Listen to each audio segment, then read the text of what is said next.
Do you want to know how to build a successful property investment portfolio with only £25,000? Hey guys, it's Rahim. Welcome back to my channel. If you're new here, smash the subscribe button because we talk about property investment, personal development, and how to gain financial freedom. What I'm about to share with you would allow you to use your £25,000 to invest in property and make £1,420 every single month. I'm going to take you through step by step on what you need to do to make that £25,000 work a lot harder for you. So before we get there, congratulations for actually saving that £25,000, because saving £25,000 is not an easy thing to do. As you'd imagine, there's so many stuff happening around us. We've got to go on holidays, we got to buy family stuff, we have so many expenses going. So congratulations for you to be able to save £25,000. And by the way, also congratulations for making that decision to invest that £25,000 in property. Or suppose you got that £25,000 and you do not know how you can use that to invest in property. So in this video, I'm going to spell that out to you. So if you haven't got pen and paper, I'll give you 30 seconds to get yourself a pen and a paper. We can go through the process. But before we get to that, I'd like to thank everybody that's subscribed to my channel. The channel is growing immensely. I'm super delighted. I'm super excited. And I really, really appreciate your comment. I also appreciate the subscription is growing immensely. So we are on 32,000 subscribers. So thank you, thank you, thank you, thank you. I really appreciate that. So thank you. If you're new to the channel, smash the subscribe button because look, it will blow your mind away. There's so many valuable content in my channel.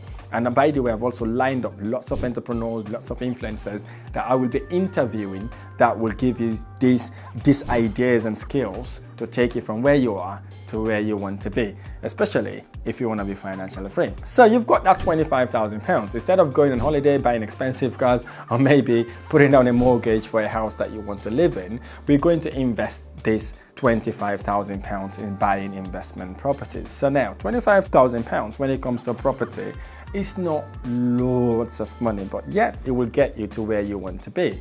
So first of all, basically what we need to do, the first thing we need to do is to do a research where we're able to buy properties using our £25,000. So of course, we need to do that research, understand what the market is like in that area, what sort of tenants are in that area, and what activities are happening in that investment area. We need to be looking at high growth areas, emerging cities and towns. For example, considering small towns and cities near big cities like Manchester, Liverpool, Cardiff, Birmingham, looking at small cities and towns around those areas, specifically Wales as well. So Wales is one of the places where you would be able to use your £25,000 to buy investment properties. So obviously, whilst we're doing that, it's important for us to have goals as well. How many properties do we want to obtain by the end of the year? How many properties do we want to acquire or buy by the end of the year? Because you see, once you set that goal, it really gives you a roadmap. It gives you a reason to wake up every morning to do what you're doing.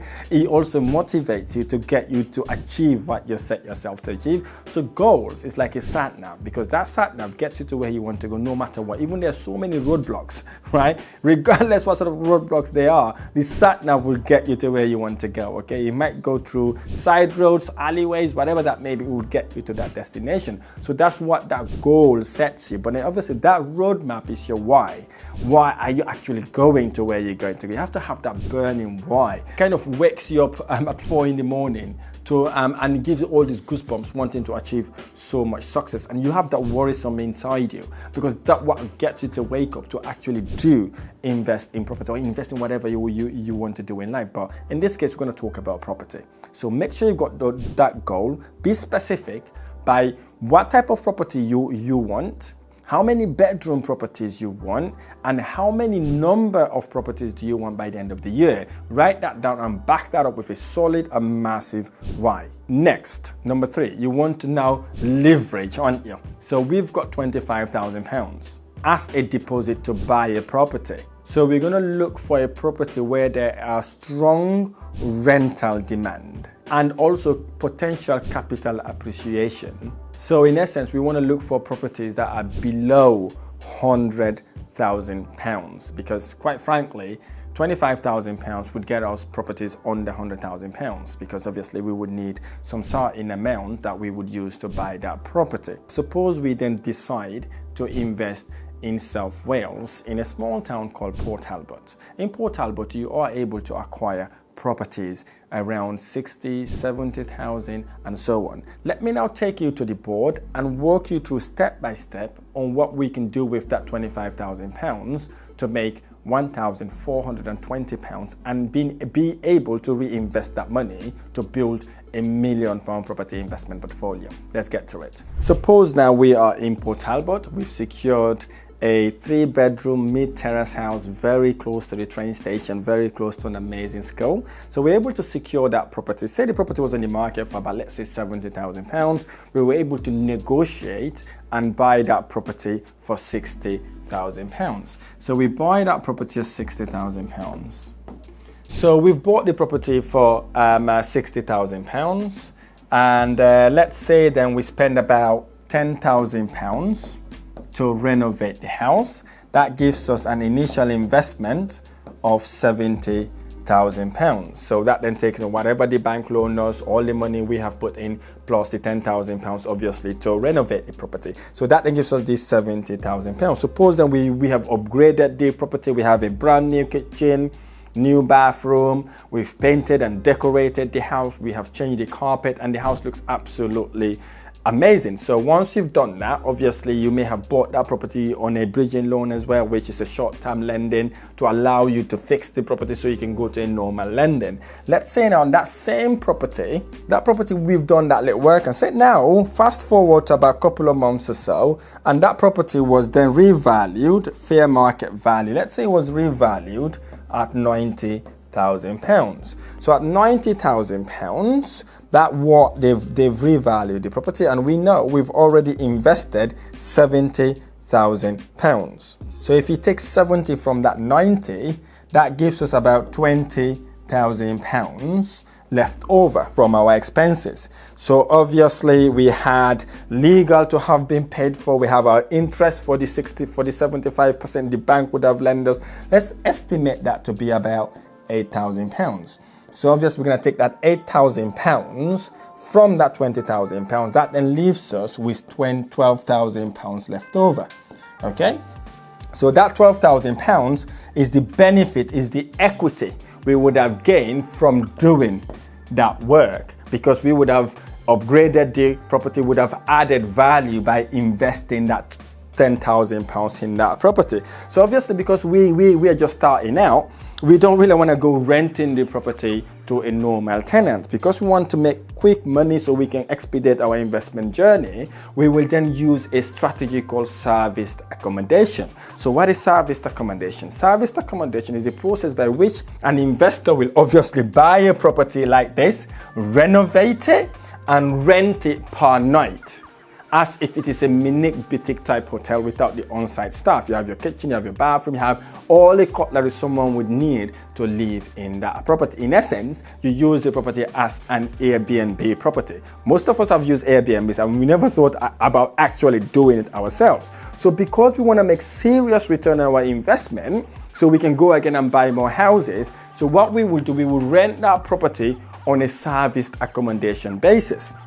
Let's say the nightly rate for that area was £120. Okay, let's say £120 times 30 nights times 70% occupancy rate. Okay, what's that 70% occupancy rate? This is the amount of time we were able to rent that property during that month. So that would have been a total rental income of £2,520. So that would have been our gross rental income at 70% occupancy rate at £120 per night times 30 days, 30 nights. That gives us that £2,520. Let's say we got a mortgage interest payment to pay of £300. And then let's say we have running costs like cleaning, maintenance, and all that stuff. And let's factor that to be £800. So if you minus the 300 and the 800 from the £2,500, that would have given us £1,420 every single month. So now if you compare this with renting it on a normal let basis, if you were to rent this property to a tenant, a normal tenant, for about, let's say, £700, you minus your 300 from it, you would have made £400 minus your repair and maintenance and £100, so you would have made about £300 net profit. But obviously with serviced accommodation, you would make £1,420. So if you times that 1,000 by 12 months, you would have made an annual profit of £17,040. So £17,040 plus the capital appreciation that you've gained from doing this renovation here would have been a total of £29,040. So what you now do within that 12 months, you've got your £12,000, you've got your £17,040. If you add that up, you've got £29,040. So the beauty of that, you can then go again, look for the same property. Okay, you buy that property, you do exactly the same thing you do. At that point then, if you've got two properties, making you 1,420, if you times that by 2, that would have given us £2,840. So then your monthly income start to become £2,840. So if you times that by 12 months, you would make £34,080. So now you've got that £34,080 plus the 12,000 you would have getting from adding that value. That would have given you a total of £46,080. So what you do then at year 2, you've already got a property that the initial property that you've already had at year 2. If you know what you're doing by now, it would have come to a time to remortgage the property because you would have taken a 2 years fix. Suppose then that £90,000 property, right, went up by 10%. You remortgage that property and you got 10% off that £90,000.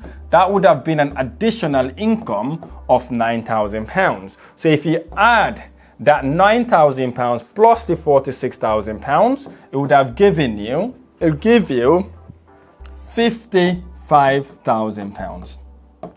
You're only £5,000 away from buying 2 more properties at that point. So what you then do, literally you're gonna sit for an extra couple of months, you hit that figure by 5,000, then that gives you £60,000. So at £60,000, you're gonna go again, buy another house. That then takes you to your third house. So if you got third house, okay, you times that by 1,420, how much will that make? That would make you £4,260 every single month. And if you times that by 12, you are on £51,120. And at that time also, because you're in your third year, the second property would have due for valuation. Assuming it's 90,000 and it went up again by 10%, you would have got another £9,000. Now you're seeing the snowball effect here. So if you add that up, so in year 3, you are on £60,000. Let's just round the figures that way. At £60,000, making £4,260, you can go again buy 2 more properties. You are now in your 4th property. Okay, so if you times that then by 1,420, that would have given you an income of £5,680 per month. If you times that again by 12, how much will that be? That would have given you £68,160 net profit. Again, you can go again buy 2 more houses. Okay, so by then you are on your 6th house. Okay, fast forward to your 6th house. Okay, 6 houses, each generating you 1,420. That would have given you a monthly income of 8,520. Right? If we times that again by 12, you are on £102,240. So here then, you are in your sixth property with 102,240 net profit. But at that time also, you have about 4 properties that you need to remortgage. Suppose they are all £99,000 because it would have gone up by 10%. Okay, so times that by the 4 properties you have, that would have given you £396,000 property portfolio. And if that portfolio also went up by 10%, okay, out of those properties, you would have bagged £39,600 in capital appreciation. So if you add that up here, £39,600, that would have given a total income of, let's say, £141,000. So now you can see then how you can replicate this process. It goes on and on and on and on and on. By the time you think about it, you are maybe 10 to 15K monthly income.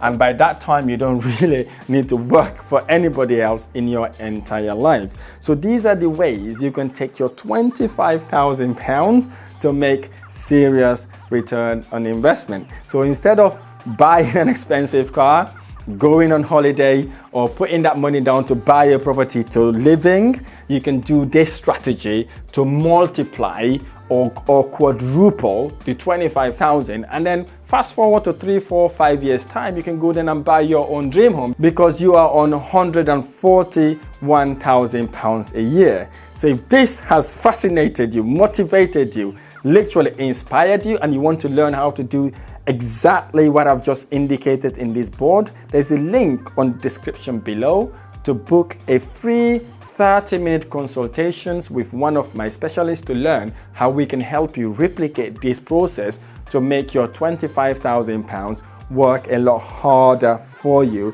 without exchanging your time to making money. I really hope this video has been helpful. If this video has been helpful, smash the like button below, subscribe to my channel for more amazing videos. I look forward to sharing the next one. Thank you.